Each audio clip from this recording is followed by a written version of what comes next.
James Kirtley, your first season in charge as coach and into finals day, which we know from the last couple of years is not an easy thing to do in itself. How proud are you of that achievement? Oh, enormously. I think the lads have played brilliantly. It hasn't been straightforward, and I think throughout all this sort of campaign, it's been relatively disjointed. We've had various things that have been disjointed in our team and in our squad, but we've scrapped, and we find ourselves at finals day where that 14 other counties really do envy that situation. So hugely proud, but almost more proud of how we've got there as opposed to the achievement. Talking of scrapping, let's look back at the quarter-final. You mentioned before that game the shift between group games and knockout cricket.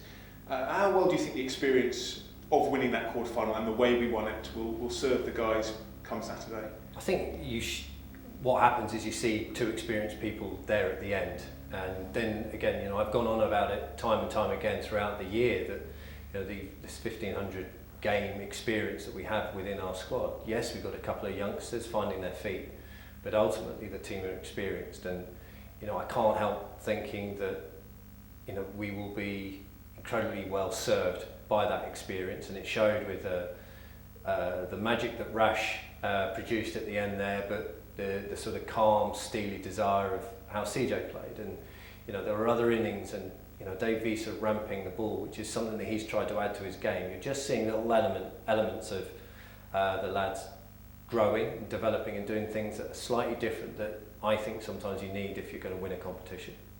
Obviously no Rash for finals day, but we won't be the only county without sort of a talismanic overseas player. But does it change the balance of the team, how you look about going about things with your selection, things like that? It's not a massive change. In fact, you probably could argue that we might be better balanced. There were suggestions that probably having 3 wrist spinners up at Durham might have been one too many, but they are so different that I felt that at the time, and Luke and I felt that was our best team for that situation. So I was comfortable with that, but with Rash going out, I say you could argue that we might be better balanced with probably a batter coming in for the start of the semi. We're talking here on Wednesday afternoon. You and the team heading up to Birmingham tomorrow. How have preparations gone, and what will be the plan between getting on that bus on Thursday and 2:30 p.m. on Saturday when the time arrives for that semi-final? Look, we're incredibly lucky. We've had the vast majority of the squad here today training, and very specific white ball stuff. So we have that luxury as a team, a luxury that I'm able to get down from Leicester after a couple of days of starting that game off and being able to devote my full attention to the lads down here today. How does the next few days look? Yeah, we get up to Birmingham. We've got the early training slot, 10 till 12 on Friday, which works for us. I know a few of the lads want to go and play golf in the afternoon, so they're happy. So if the lads are happy, I'm happy. And then we make our way to Edgbaston on what will be a pretty highly charged environment, I should think. Not in a bad way, just finals day is. It's highly charged, and I think as long as we're aware that the day and all the influences are out there are about sort of geeing up a crowd for this huge crescendo for the end of the day, that as players, if we can keep calm in that environment, yes, immerse ourselves, yes, enjoy it, yes, take it in, but just remember that we're there to win the first game, and that can be our only focus on Saturday. You're travelling, I think, with a 14-man squad. Surely you'll have some idea of your starting 11 for that semi-final, but how important is it that all 14 or how many it is of those guys are ready and feel ready to play a part in the big day?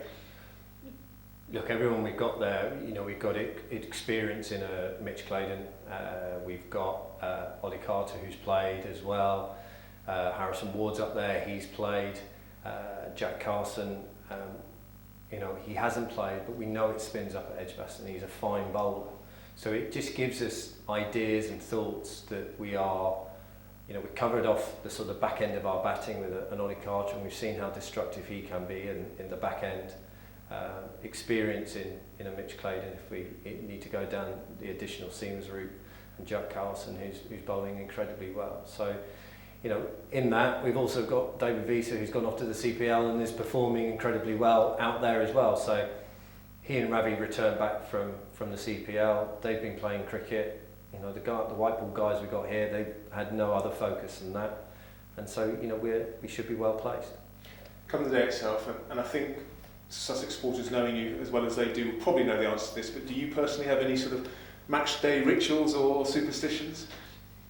I probably did more as a player than I did as a coach, and I think, you know, what I've been very careful of is that, you know, I realise that you cannot repeat things.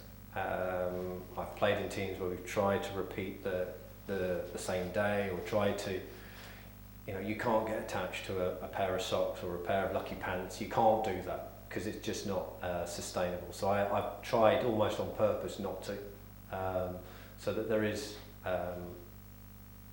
hopefully fresh ideas, fresh thoughts each time, but are very specific for what we want to do and what we want to achieve on the day. Obviously, you've mentioned your playing career. You won the trophy in 2009. I don't know if you've been back to finals day since then, but just tell us your memories of that day and where it ranks in your career highlights, and I guess how winning it as a coach of Sussex now would compare. I don't know. The winning in 2009 was something that we, as a group, we knew we'd won the championship, we'd won Pro 40s. We'd won the knockout final, but we hadn't nailed the T20 comp, and it was one of those things that you wanted to do in the noughties, was to win every domestic comp, and so there was that real desire, I remember, in the team to do that and realise what an accomplishment that would be over the course of those 4 or 5 years of looking to win every competition. So you felt that as a group that was that desire, that legacy of that group of players. As a coach, I don't know. I've got no idea. It doesn't seem that far away. I know it's 11 years ago or 12 years ago, but actually I can remember it pretty vividly. We played the first game.